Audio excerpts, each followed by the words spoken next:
Hi everyone, welcome back to my channel, and welcome back to the Reading Through the Bible series. Today we'll be talking about First Chronicles. So as always, I like to start with who the book was written by, and First Chronicles was written by Ezra. And for the main takeaways, I only have a few for this book. First one I wrote was that the first couple chapters dedicated to genealogy and descendants. This is chapters 1 through 8. Next, I wrote that most of the chapters dedicated to restating David's life and accomplishments are chapters 11 through 29. I also wrote that David's song of thanks is in chapter 16, and that the book ends with the death of David. Those are all my main takeaways from the book. Moving on into my didn't know / didn't realize section, I only have one written down. The one I have written down comes from 1 Chronicles 11:22, and I wrote that it mentions snow. I did not know the Bible ever talked about snow, and for some reason I never pictured the people living in Bible times experiencing snow, given where they lived geographically. I would just like to put a reminder that these notes are coming from notes I've taken away from a year ago. I want to pull up this verse again real quick just because I'm curious. Yeah, the last part of that verse specifically mentions on a day when snow had fallen. And not that that's anything really necessarily important. I think this is kind of an interesting note for me to take also, because there are many mountains or mounts that the prophets climb on top of to either get word from God, to hear from God, to talk to God, to pray to God, to give thanks to God. So like there's definitely mountain ranges, and snow is definitely possible. I don't know why I assumed that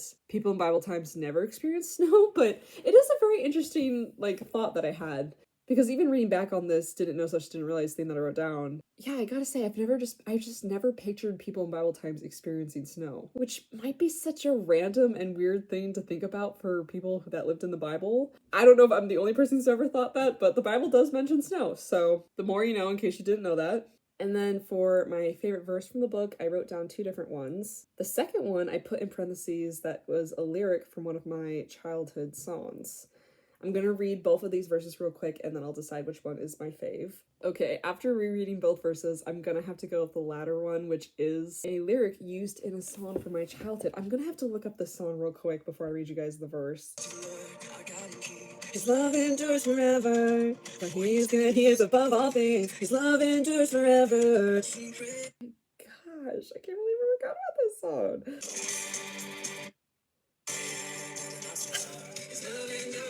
It might be this one.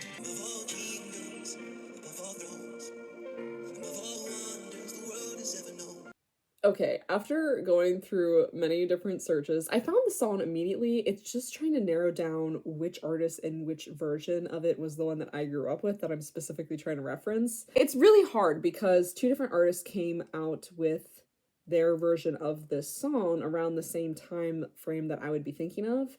And they've also come out with newer versions of it in like the 2010s, which would be probably why the song has stuck with me, is because it became a radio hit at that point and not just something that I heard really early on in the early 2000s when I was first going to church as a child. All that being said, I will include both of them on the screen. The song is called Forever, or His Love Endures Forever. The two artists that are popping up for me are Chris Tomlin and Michael W. Smith.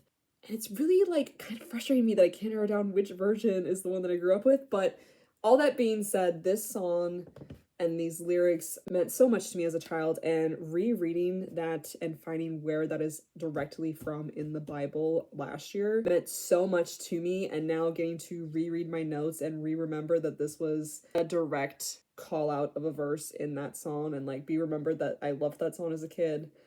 All in all, just so good, so I have to read the verse for y'all. And all that being said, please feel free to check out those songs after this video. The verse is 1 Chronicles 16, verse 34, and it reads, "Oh, give thanks to the Lord, for he is good, for his steadfast love endures forever."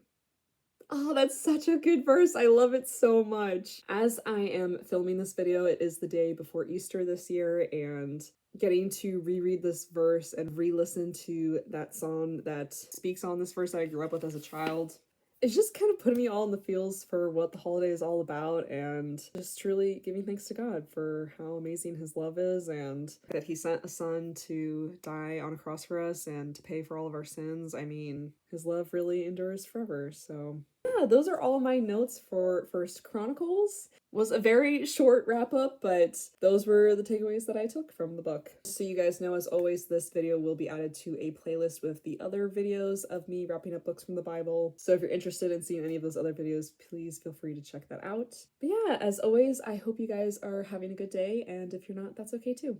I will see you guys in the next one. Bye!